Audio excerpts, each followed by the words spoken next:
Start. Yes. So good afternoon, everyone. Today, my topic of problem-based is a 50-year-old male with dilated cardiomyopathy with an ejection fraction of 25%, with LA and LV dilated with hypothyroidism, and he was posted for femoral implant removal. Uh, this is done under moderation of Chaya ma'am. So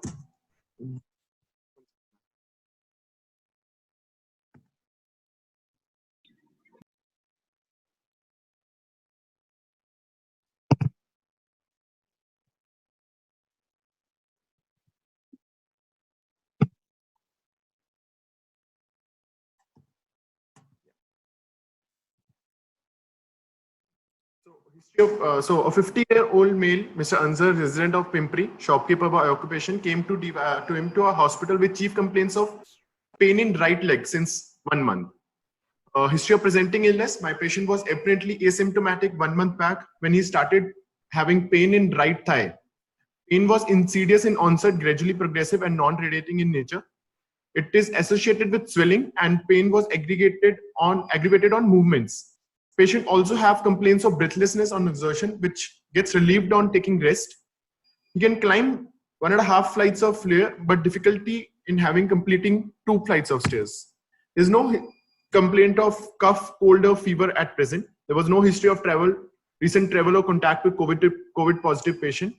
There was no chief complaint of chest pain, palpitation at present, and there was no history of syncopal attacks, seizure disorders, TB, or asthma.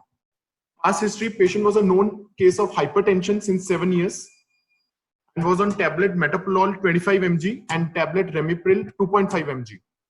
There was history of MI 2 years back, after which patient was admitted in ICU and was discharged after 5 days after giving medical treatment. The medical treatment that time given was tablet aspirin 150 mg, tablet clopidogrel 75, rosuvastatin 20 mg, and stamlo 10 mg. But he stopped this medication on his own after 1 month.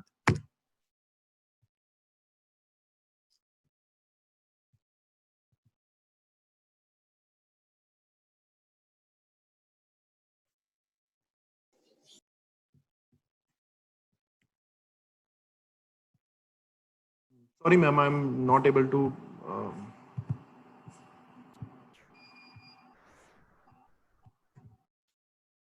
Past history: patient is a known case of dilated cardiomyopathy since 6 months and was diagnosed when he was getting evaluated for femur implant operation and was currently on tablet digoxin 0.25 mg, Ditor, that is a loop diuretic 10 mg BD, Ecosprin 150 mg, tablet clopidogrel 75 mg, and tablet rosuvastatin.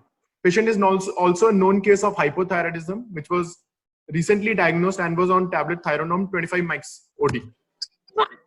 History: patient has history of distal femur fracture plating and nailing 6 months back under general anesthesia, and history of left eye cataract surgery under local anesthesia 3 months back. Personal history: patient had mixed Indian diet, normal bladder bowel habits. He was a smoker since last 22 years but reformed since last 1 year. An occasional alcohol intake, last time he had was 6-7 months back. Examination: patient was calm, conscious, and cooperative and well oriented to time, place, and person. Averagely built, afebrile at present, and pulse rate was 70 beats per minute, regular in rate and rhythm. There was no radial or radiofemoral delay, but it was a low volume pulse.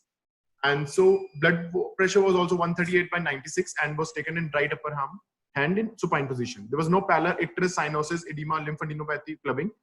Spine examination was normal, and weight of patient was around 70 kgs, and there was no dilated neck veins or anywhere dilated veins. Airway examination: MPC was 2. There was no loose teeth. Mouth opening was 3 fingers. And sternomental distance was 12.5, and there was no buck teeth, and oral hygiene was good. Systemic examination inspection: it was symmetrical. There was no bulge or depression in the precordial region. There was no dilated neck veins or scar mark.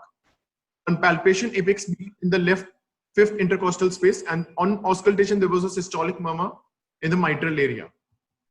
Respiratory system entry was bilaterally equal, and there was no adventitious sound heard. And per abdomen, it was soft, non-tender, and there was no organomegaly.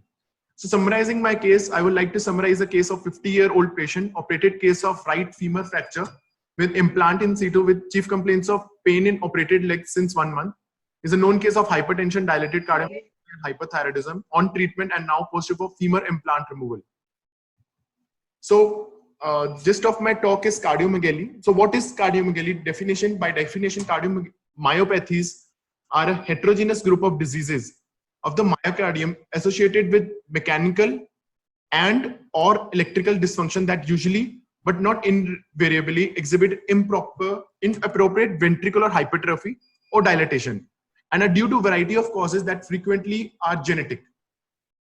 Cardiomyopathies either are confined to heart or are part of generalized systemic disorders, often leading to cardiovascular death or progressive heart failure related disabilities. So this is a classification given by ACC AHA 2014. So initially, before 1995, the classification was mainly hypertrophic, dilated, restricted cardiomyopathies and unclassified.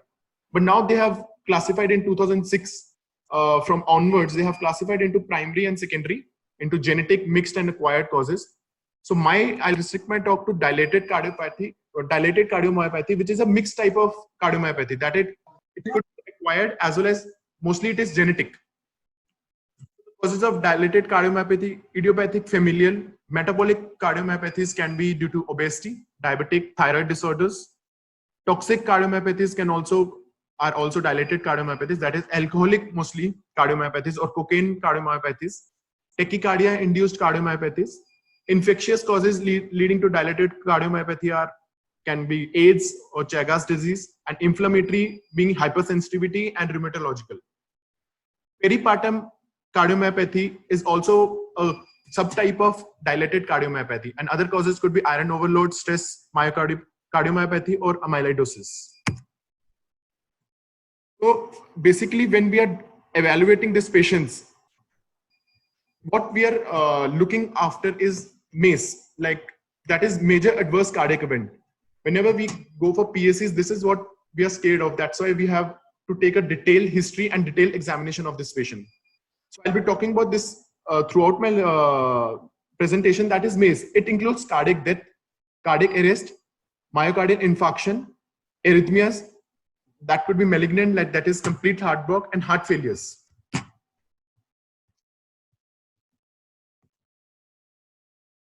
Perioperative cardiac evaluation should be done in a systematic way, and that has been given by 3 guidelines, that is AHA ACC 2014, the European guidelines, and the Canadian guidelines, that is 2016 guidelines.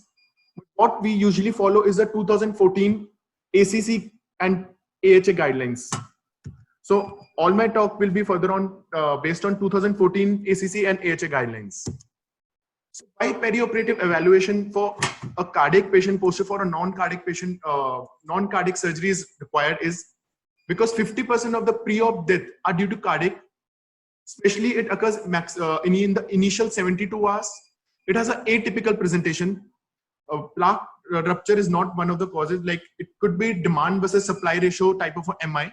And there is high mortality than a usual MI because of super added stress of surgery and anesthesia as well. So why these are there? It was studied in an article that this is due to underutilization of cardiac risk indices. And it has been published in this article. The magnitude of the problem. So this is a European guidelines. Just in Europe, the magnitude of cardiac deaths occurring non-cardiac surgery is 1 lakh to 66,000. This is just one continent, and the global problem is too much. So we have to approach a cardiac patient posted for non-cardiac surgery in a systematic way so that we don't miss anything. So first is, I'll be going by this thing further on, but what are the systematic approach? First, non-cardiac surgeries should be stratified according to the risk of the surgery. Second, the individual patient risk of MACE should be evaluated. Then together, both the surgical risk as well as the patient risk factor combined, put in a cardiac risk scoring system. Then proceeding, we should go in an evidence-based algorithm that in my case, we will be using a ACC AHA 2014 guidelines. And further, according to the algorithms, what test and everything which is required, and what we have to explain to the patient, how much risk does he have. So starting with the A point, it depends upon the timing of the surgery as well. So types of surgery could be emergency, urgent, time sensitive or elective. So emergency are that we have to take the patient within 6 hours. Limited, we have to limit our evaluation so that there is better patient outcome. Urgent surgeries are, yes, we can evaluate the patient, but according to ATLS guidelines, like amputation of gangrene, we have to take these cases as well as soon as possible, but we still can evaluate. Time sensitive are within 1 to 6 months, weeks. These cases are mostly cancer cases, like patient coming with malignancy, but we don't have to delay it too much so that stabilizing one system of the body, we expose the patient to malignancy of other parts. And elective surgery are like we can wait up to 1 year and we can have a thorough workup of this patient, like plastic surgeries. Plus, type of surgery has individual risk factors like low risk, high, intermediate, and low risk. So the cardiac risk percentage for high is 5%, for intermediate is 1 to 5, and low is 1%. So examples, my patient lands up in intermediate, that is orthopedic surgery, intermediate, and has a cardiac risk percentage of 1 to 5%. So individual risk factors on basis of history could be history of IHT, diabetes, hypertension, cerebrovascular accidents, or CKD, chronic respiratory disease. Patient having less functional capacity, like METs less than 4, and heart failure. And on examination, pulse, blood pressure, peripheral edema, JVP, basal clefts, or murmur. Anything can.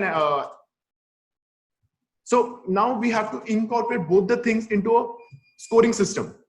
So original scoring system was Goldman, which is no longer used. What we use is, I have highlighted in red color, revised cardiac risk index, that is the Lees index, and the NSQIP. The blue one, which I have highlighted in blue, Gupta, it is not validated, but it is coming into picture. So I'll be talking about Lees index and NSQIP.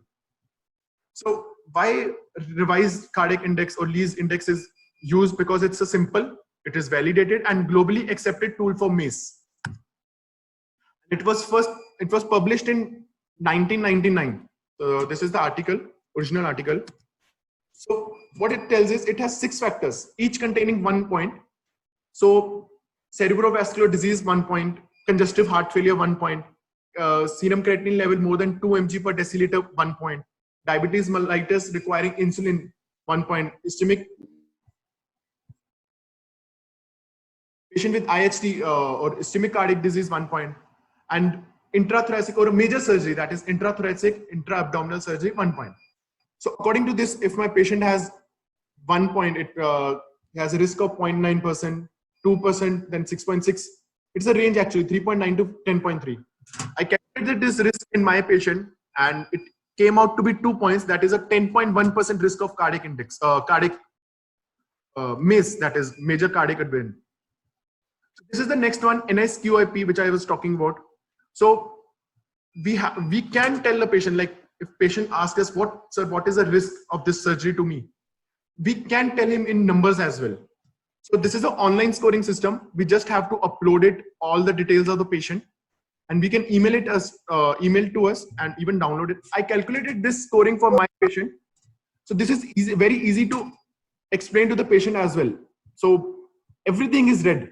That is, my patient have a serious high risk, so that even he can participate in the decision-making process. I can explain him that, see, this is the risk index and everything is red. You are high risk for this surgery. Now we have to put everything into a guideline.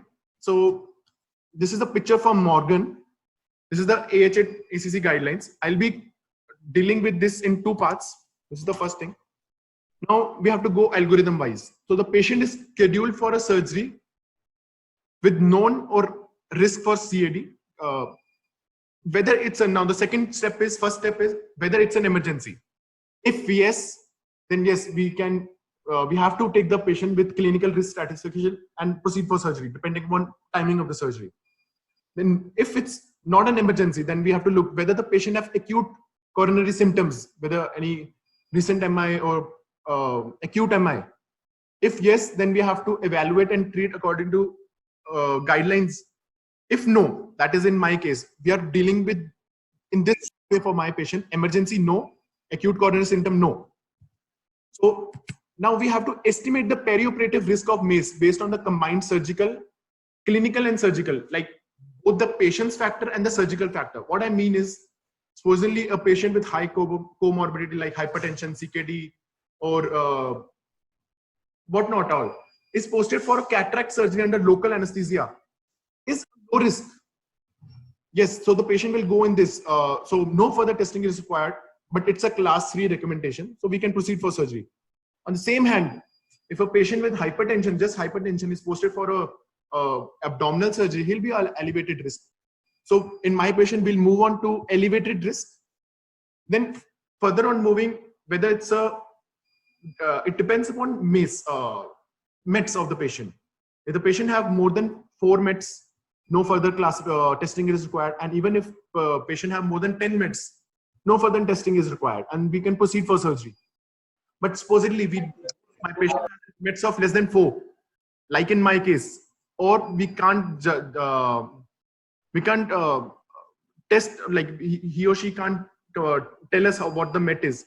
So we can either proceed for the surgery according to guidelines, that is if further testing won't help my decision making, or we can go for pharmacological testing, stress testing. If it's normal, go for surgery. If it's not abnormal, then coronary revascularization. It's a class 1 recommendation. It's the only class 1 recommendation of this algorithm.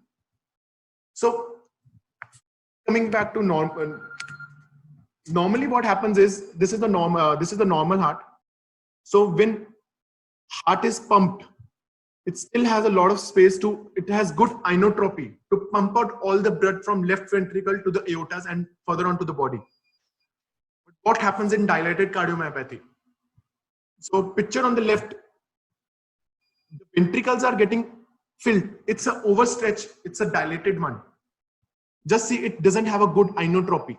My patient's heart is not able to pump it out very good. So pump it out very less, like 20-25%, 25% in my case. But some will, due to over dilatation, some will go back. That is here. We can see in number 3. Some will regurgitate. Mitral regurgitation is it's a very common presentation in these cases. Now, the pathophysiology. So what happens? Causes, which I already explained, whatever cause it may be. The main cause of dilated cardiomyopathy is decreased contraction, that is decreased inotropy and decreased filling, or both. So this leads to a decreased cardiac output. Coming to the left hand side first, body will try to compensate for the reduced cardiac output with a sympathetic nervous system stimulation. That will cause release of epinephrine and non-epinephrine. That will increase the heart rate and myocardial contractility and peripheral vasoconstriction. Somehow, for some time, this will be good for the patient to maintain a good cardiac output. But what it does is, it increases the oxygen demand, increases the myocardium need for oxygen and workload for the failing heart. So further on, it leads to dilatation and hypertrophy.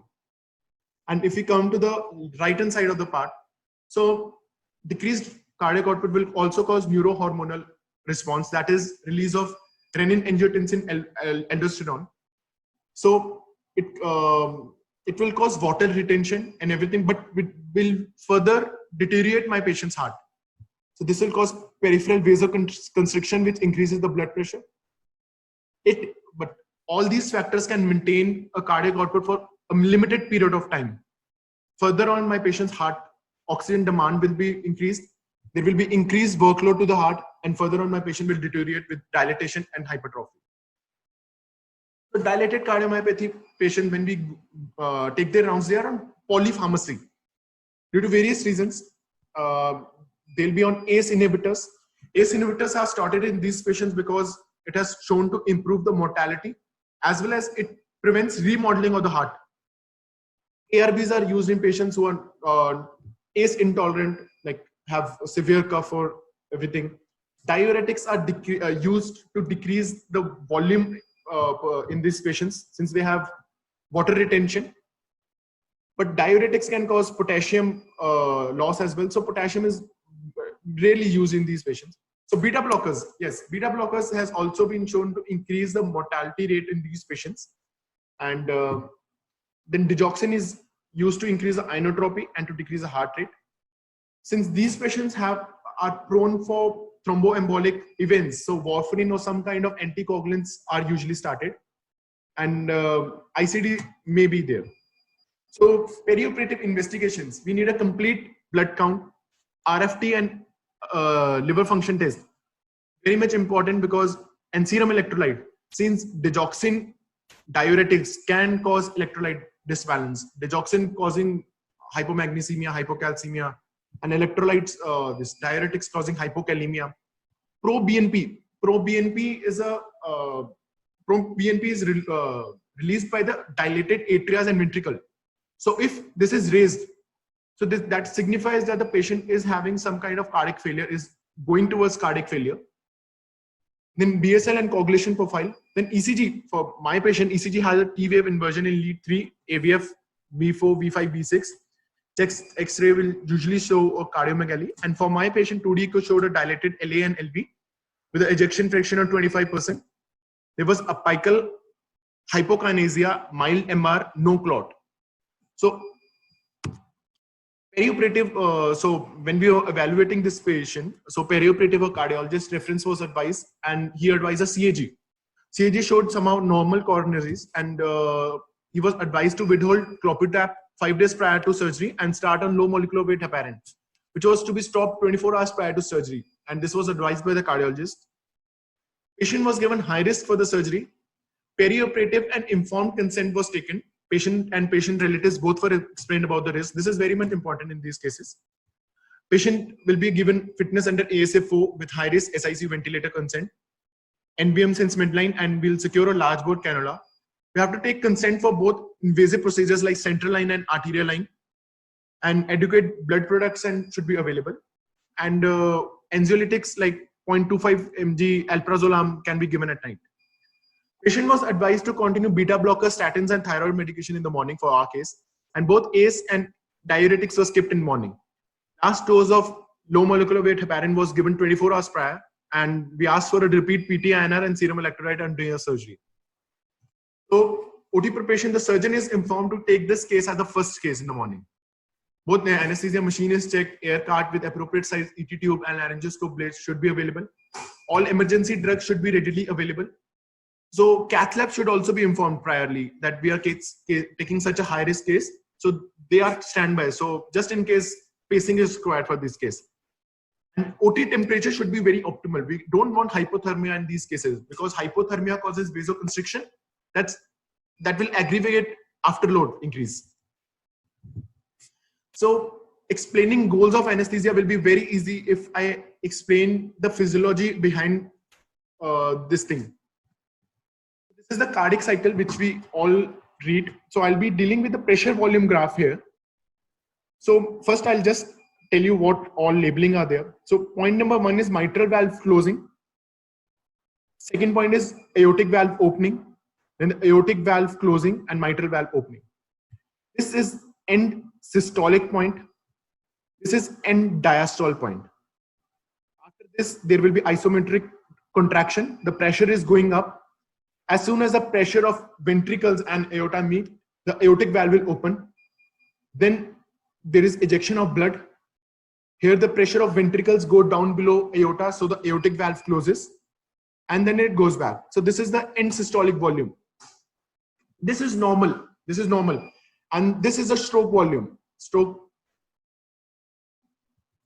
So what is the effect of preload on stroke volume? So if I somehow these were conducted in isolated conditions, like we are just increasing preload, not afterload or inotropy. So if we just increase the preload, this gray part is the normal. Just see at the red part. If we increase the preload, you can easily see we are increasing the stroke volume. If we decrease the preload, we are decreasing the stroke volume. One thing. Second, effect of afterload. This red part is increased afterload. This is the condition in dilated cardiomyopathy. Due to all the compensatory mechanism, the afterload is increased. One thing. So we can easily see the red part have a very less stroke volume. Plus, if we go see the end systolic volume, see it's more than the normal thing. The end systolic volume is high. The last part is effect of inotropy. Decreased inotropy is in green in this picture. So we can easily see the stroke volume is very less if we decrease the inotropy. This is the normal. So the basic, so how to understand these things, every patient will have some major pathology. So dilated cardiomyopathy has decreased inotropy. Yes, they have increased afterload and preload as well. But main part is inotropy. So if I maintain inotropy of this patient and somehow decrease my afterload, I'll be the patient will be managed in a good manner. So the anesthesia goals, as I already explained, will be we will minimize the negative inotropic effect of the anesthesia drugs. As I already explained, decreased inotropy decreases the stroke volume, thus decreasing the cardiac output. We have to maintain maintain preload, prevent increase in afterload due to any cause, and maintain perfusions, that is the coronary perfusion, control arrhythmias, hypotension, and tachycardia. Since we know hypotension and tachycardia, like hypotension will cause decreased oxygen supply and tachycardia will increase oxygen demand. So there are two ways we can deal with these types of patient. One is general anesthesia and second could be regional anesthesia. But in this case, we give general anesthesia. I'll be explaining why we give general anesthesia was given. So before induction, arterial line in right radial artery was secured under local anesthesia because we want to have a good beat-to-beat monitoring during induction as well, because induction agents have tendency of causing hypotension and we can't afford hypotension in these cases. So the patient was pre-oxygenated with 100% oxygen for 3 minutes. Pre-medication was given midazolam 0.25 mg per kg. And fentanyl is like given in a higher dose. You have to do a opioid-based induction. So 3 to 4 mg per kg slowly. Induction etomidate being the best, 0.3 mg per kg IV. So phenylephrine can be used intermittently if somehow we have decreased blood pressure during induction. For facilitating intubation, 0.1 mg per kg vecuronium was used. AV was secured with size 8.5 mg cuffed 8.5 cuffed ET tube, and patient was maintained on oxygen and air 50-50%, sevoflurane and injection intermittently. And after induction, a USG guided right IJV circulation was done with the triple lumen central line. After induction, since all the anesthesia.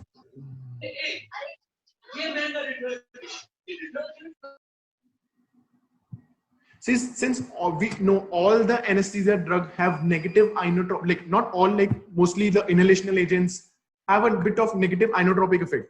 So we have to prime. So we'll start induction during induction only with injection dopamine at 5 mg per kg and dobutamine 5 mg per kg. Maintain a blood pressure and to maintain inotropy throughout the procedure. Patient will be catheterized for monitoring of urine output intraoperatively, because decreased cardiac output can cause renal hypoperfusion, and somehow we can early we can detect that the patient is hypoperfused. Intraoperatively, 50 mg of fentanyl was repeated to counteract any stressful response to surgery. Surgery lasted for around 2.5 hours with blood loss around 350 ml. And patient was not reversed and was sent to ICU and was extubated in evening under supervision of intensivist.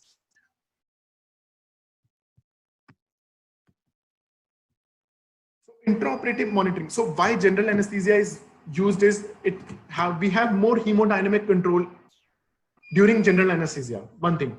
Second, the patient was already on anticoagulants and we have to start anticoagulants post-operatively as well.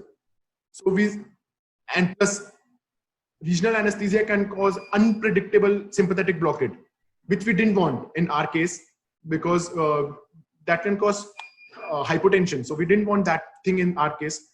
Plus it's a femur implant removal. So implant can get fibrosed and there could be increased blood loss. So we opted for general anesthesia for better hemodynamic control, and we can control the hemodynamics better. So intraoperative, what all we have to monitor? We have to continuously monitor the ECG, blood pressure monitoring, which we have taken through an invasive arterial line. Fluid management should be goal directed by CVP of the patient. We have to, all the times we have to maintain a sinus rhythm. We have to monitor the urine output. Very importantly, we have to maintain normothermia throughout the procedure. We can't afford hypothermia for this patient. So what are the complications intraoperatively we can face for a patient, dilated cardiomyopathy patient, is all the things which I told in MACE, that is major adverse cardiac event, that is cardiac death, cardiac arrest, arrhythmias. The patient can have pulmonary edema, which is mostly cardiogenic in these cases. You can have sudden hypotension and major blood loss. So just in case regional is to be planned, we didn't plan regional, but if it is planned, we have to take care of the coagulation profile, because these patients are on anticoagulants to prevent thromboembolic events. We don't want to cause hypotension because it causes unpredictable sympathetic blockade. To keep Evening and morning, afternoon, started in post-op, and a needle insertion and catheter removal should be done accordingly. While using we should try using more cardiac. Which one ketamine I get? I got one ketamine and 2 fentanyl. We have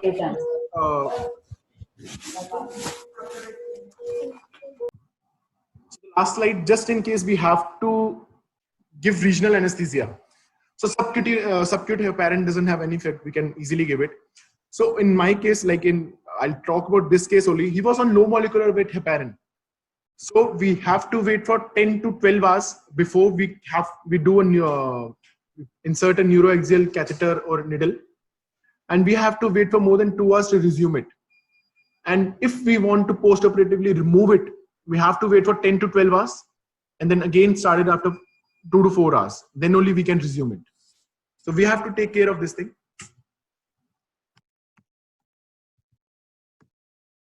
Thank you. These are my references for this talk, and thank you.